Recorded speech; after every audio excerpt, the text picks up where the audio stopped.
তো আজ আমরা চলে গেছিলাম আমার দিদির মেয়ের জন্মদিনে। দেখো এদিকে এসে কত সুন্দর সমস্ত কিছু সাজিয়ে দুপুরবেলা খেতে দেওয়া হয়েছে। এদিকে তো এত চিপসের প্যাকেট দেখে ময়ূর ওর কাছে আগে চলে গেছে। ময়ূর ভাবছে এত চিপস লজেন্স ক্যাডবেরি সেগুলো কি মিস করা যায়। তো এইদিকে আমাদের রাতে আছে মেনু ছিল বিরিয়ানি। আমার সব থেকে ভালো বিরিয়ানি করে, তো চলে গেছে বিরিয়ানি বানাতে।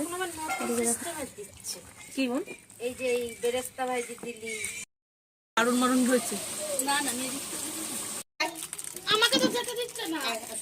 শোন তাওয়া দিয়ে একদম লো ফ্লেমে ভাত দিতে থাকবি, কোনো জোর দিবি না। যেতে দিলাম এক মিনিট দে হাতে দে পুরো একবারে। Happy birthday